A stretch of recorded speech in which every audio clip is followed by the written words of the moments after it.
हमारे इस YouTube channel के सेगमेंट फास्ट न्यूज में आप तमाम का इस्तकबाल है। इस वीडियो में आप देख सकते हैं कम मिनटों में बहुत ज्यादा खबरें। तो आइए शुरू करते हैं वीडियो को और देखते हैं आज की ताजा तरीन खबरें। कोरोना के तेज रफ्तार से आया एक्शन में मरकज, 6 रियासतों को लिखा खत, दी है बड़ी हिदायत। मुल्क के कुछ हिस्सों में कोरोना वायरस के इन्फेक्शन के मामलों में इजाफे के दरमियान मरकजी हुकूमत ने दिल्ली और 6 रियासतों को मुनासिब जांच को यकीनी बनाने, कोविड प्रोटोकॉल को बढ़ावा देने और वैक्सीनेशन की रफ्तार को बढ़ाने के लिए कहा है। मरकजी सेहत सेक्रेटरी राजेश भूषण ने दिल्ली, केरला, कर्नाटक, महाराष्ट्र, उड़ीसा, तमिलनाडु और तेलंगाना को लिखे खत में कहा कि मुल्क के मुख्तलिफ हिस्सों में आने वाले त्योहारों और बड़ी तादाद में लोगों को जमा होने से कोरोना समेत मुतअद्दिद बीमारियों में इजाफे का अंदेशा पैदा हो सकता है। कोमटिरेड्डी राजगोपाल रेड्डी 21 अगस्त को बीजेपी में शामिल होंगे। तेलंगाना कांग्रेस से मुस्तफी होने वाले रुकन असेंबली कोमटिरेड्डी राजगोपाल रेड्डी ने 21 अगस्त को बीजेपी में शामिल होने का ऐलान किया है। उन्होंने दिल्ली में वजीर दाखिला अमित शाह से मुलाकात के बाद मीडिया से बातचीत करते हुए कहा कि अमित शाह की मौजूदगी में वो बीजेपी में शामिल होंगे। वाज़ेह रहे कि राजगोपाल रेड्डी ने 2 दिन पहले ही कांग्रेस पार्टी और असेंबली से अपना इस्तीफा पेश कर दिया था। असेंबली हल्के मन्नूगुड़े में टीआरएस उम्मीदवार को शिकस्त देने किसानों का फैसला। कोमटिरेड्डी राजगोपाल के असेंबली की रुकनीत से इस्तीफा देने के ऐलान के साथ ही मन्नूगुड़ा हल्का असेंबली के इंतखाबात में तेलंगाना राष्ट्र समिति के उम्मीदवार को शिकस्त से दो चार करने के लिए किसानों ने महाज तैयार करने का फैसला किया है और कहा जा रहा है कि रियासती हुकूमत की जानिब से ज़खायर आब के लिए जिन किसानों की ज़मीनें ज़बरदस्ती हासिल की गई हैं वो टीआरएस उम्मीदवार के खिलाफ मुकाबले के लिए तैयारी कर रहे हैं। बताया जाता है कि भारतीय जनता पार्टी ने 1200 किसानों को जिनकी ज़मीनें ज़खायर आब की तामीर के नाम पर हासिल की गई हैं उनको मन्नूगुड़ा हल्का असेंबली से मैदान में उतारने का फैसला किया है और मुतासरा किसानों की तंजीम ने भी ऐलान किया है कि वो बहैसियत आज़ाद उम्मीदवार मन्नूगुड़ा हल्का असेंबली के ज़िमनी इंतखाबात में हिस्सा लेंगे। नॉर्मल डिलीवरी पर सरकारी दवाखानों के तिब्बी अमले को इनाम, हुकूमत तेलंगाना का फैसला। ऑपरेशन के बगैर जजगी की हौसला अफजाई के लिए रियासती हुकूमत ने एक और अहम फैसला किया है।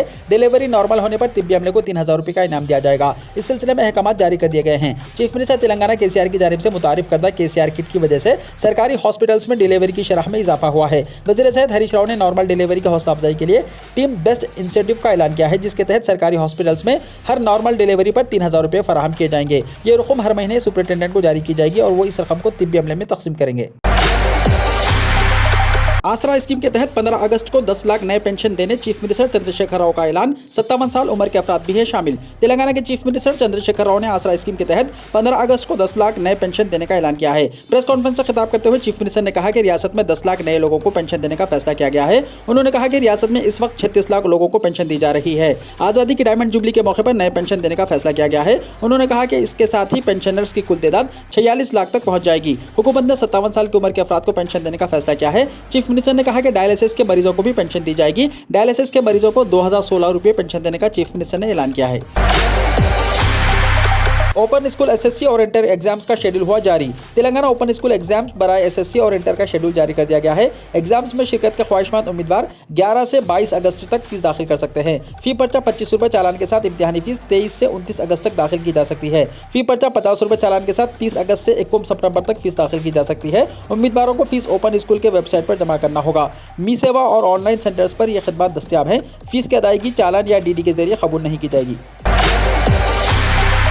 टीआरएस और बीजेपी के कारकुनों में झड़प, हुजूराबाद में कशीदगी। हुजूराबाद में आज टीआरएस और बीजेपी के कारकुनों के दरमियान टकराव हो गया, जिसके नतीजे में पुलिस को मदाखिलत करते हुए बीजेपी कायदीन को गिरफ्तार करना पड़ा। सूरत हाल उस वक्त कशीदा हो गई जब टीआरएस के रुकन council P Kaushik Reddy assembly हल्के में तरक्याती कामों पर रुकन असेंबली टेला राजेंद्र को खुले मुबाहिस का चैलेंज करने के बाद हुजूराबाद के अम्बेडकर चौक पहुंचे। उन्होंने राजेंद्र को मुबाहिस के लिए 11 बजे आने का चैलेंज किया था। कौशिक रेड्डी जैसे ही अम्बेडकर चौक पहुंचे, बीजेपी कारकुन भी जमा हो गए। दोनों ने एक दूसरे के खिलाफ नारेबाजी की। सूरत हाल कशीदा हो गई और दोनों पार्टियों के कारकुन आपस में एक दूसरे पर हमलावर होने की कोशिश कर रहे थे कि पुलिस ने मदाखिलत की। पुलिस ने 20 से ज्यादा बीजेपी कारकुनों को हिरासत में ले लिया। बताया जाता है कि बीजेपी के जिले सदर कृष्णा रेड्डी को भी गिरफ्तार कर लिया गया है। इलाके में पुलिस की भारी जमीयत तैनात कर दी गई है। तेलंगाना में 9 अगस्त तक शदीद बारिश की पेशखासी। तेलंगाना में 9 अगस्त तक शदीद बारिश की पेशखासी की गई है। महकमे मौसमियात के अहदेदारों ने चंद अजला में रेड अलर्ट जारी कर दिया है। अजला आदिलाबाद, आसिफाबाद, मंचिर्याल, निर्मल, जयशंकर, भोपालपल्ली, मुलक, भदाद्री, कोत्तागुड़म, नलगुंडा, महबूबाबाद, सिद्दीपेट, जंगांव, वखाराबाद, संगारेड्डी, महबूबनगर, नागर कर्नूल में भारी बारिश का इम्कान है। इब्तदाई वार्निंग जारी कर दी गई है। रवा महीने की 8 और 9 तारीख को मुताल्लिक़ अजला को रेड अलर्ट जारी कर दिया गया है। कई अजला में शदीद बारिश का इम्कान है। लोकसभा और राज्यसभा में नायब सदर जमहूरिया के ओहदे के लिए हुई पोलिंग, रात तक नतायज जारी होने का इम्कान। नायब सदर जमहूरिया के इंतखाब के लिए आज पार्लियामेंट के दोनों ऐवानों लोकसभा और राज्यसभा में वोटिंग का अमल सुबह से शुरू हुआ, जो शाम 5 बजे तक जारी रहा। अरकान पार्लियामेंट मुल्क के अगले नायब सदर का इंतखाब करने के लिए अपने वोट के हक से इस्तेफादा कर रहे हैं। सबसे पहले वज़ीर आज़म नरेंद्र मोदी ने वोट डाला, इसके बाद दूसरे वज़रा और अरकान पार्लियामेंट वोट डाले। नायब सदर के ओहदे के लिए एनडीए के उम्मीदवार जगदीप धंगर और अपोजिशन के उम्मीदवार मार्गरेट अल्वा के दरमियान मुकाबला है। दोनों ऐवानों में एनडीए का मौक़िफ़ मजबूत है, इसलिए जगदीप धंगर की जीत को यकीनी समझा जा रहा है। तृणमूल कांग्रेस ने नायब सदर जमहूरिया के इंतखाब से दूर रहने का ऐलान किया है और टीआरएस पार्टी मार्गरेट अल्वा को वोट देने का ऐलान किया है। रात में नतायज जारी कर दिए जाएंगे। केरला में उडुकी डैम में पानी की सतह में इजाफा, रेड अलर्ट हुआ जारी। केरला के पहाड़ी जिले उडुकी में लगातार बारिश की वजह से उडुकी डैम में पानी की सतह बढ़ने के पेश नजर रेड अलर्ट जारी कर दिया गया है। सरकारी जराये के मुताबिक आबगिर इलाकों में शदीद बारिशों की वजह से उडुकी डैम में पानी की सतह 2403 फीट की सलाहियत के मुकाबले में 2382.52 फीट तक पहुंच गई है, जिसकी वजह से डैम के स्पिलवे शटर को किसी भी वक्त खोला जा सकता है। उन्होंने बताया कि पेरियार नदी के किनारे रहने वाले लोगों को पानी की बढ़ती हुई सतह के लिए चौकन्ना रहने को कहा गया है। आसमानी बिजली गिरने से 3 लोगों की हुई मौत। छपरा में आसमानी बिजली गिरने से 3 अफराद की मौत हो गई। वाक़या गोरा ओपी थाने इलाके के मोहम्मदपुर का है। बारिश से बचने के लिए सभी दरख्त के नीचे छुपे थे, तभी दरख्त पर आसमानी बिजली गिर गई। इसमें तीनों लोग झुलस गए। मुकामी लोगों के जरिए नगरा प्राइमरी सेहत मरकज में दाखिल कराने के दौरान रास्ते में ही तीनों ने दम तोड़ दिया। मतोफियों की शनाख्त गोरा ओपी थाने इलाके के मोहम्मदपुर रिहायशी राजेश शाह 50 साल, धोमन यादव 60 साल और उमेश यादव के तौर पर की गई है। वाक़े के बारे में मुकामी लोगों ने बताया कि हफ्ते की दोपहर बाद सभी लोग खेत की तरफ गए थे और वहीं वाक़या पेश आया। धनबाद के जज उत्तम आनंद कत्ल मामले में 2 कसूरवार लखन और लाहौर को उम्र कैद की सजा।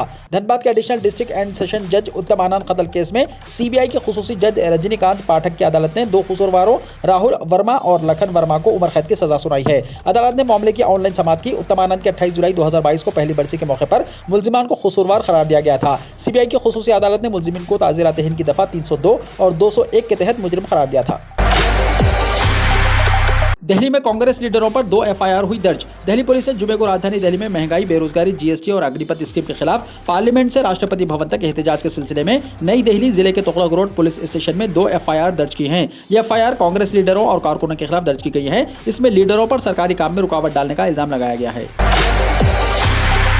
बैरूनी उम्रा ज़ायरीन साल में कई बार आ सकते हैं। सऊदी वज़ारत हज उम्रा ने कहा है कि बैरूनी मुमलिकत से ज़ायरीन 1 साल के दौरान कई बार उम्रे के लिए आ सकते हैं। आजिल वेबसाइट के मुताबिक वज़ारत हज के ट्विटर पर एक शख्स की जानिब से दरियाफ्त किया गया था कि क्या 1 से ज़ायद बार बैरूनी मुमलिकत से उम्रा वीज़ा पर आया जा सकता है। इस हवाले से वज़ारत का कहना था कि बैरूनी मुमलिकत से ज़ायरीन 1 साल के दौरान जितनी बार चाहे उम्रे के लिए सऊदी अरब आ सकते हैं। वो मुमलिकत के किसी भी इंटरनेशनल एयरपोर्ट या रीजनल एयरपोर्ट के रास्ते उम्रा अदा करने के लिए आ सकेंगे।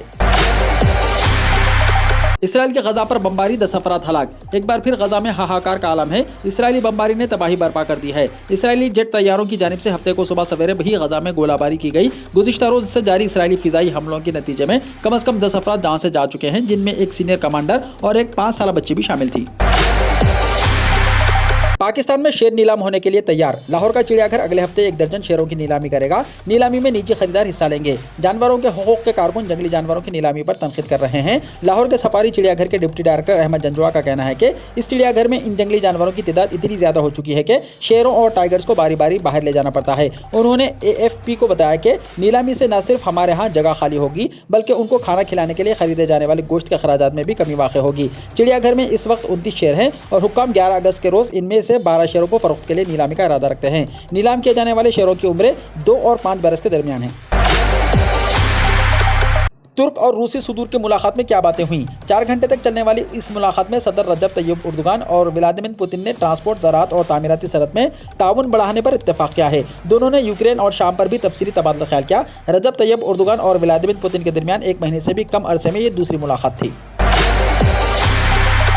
वीडियो को लाइक शेयर कीजिए और हमारे इस YouTube चैनल को सब्सक्राइब करते हुए इसके बेल आइकॉन को भी प्रेस कर लीजिए, ताकि हर आने वाली वीडियो का नोटिफिकेशन सबसे पहले आपको मिलता रहे।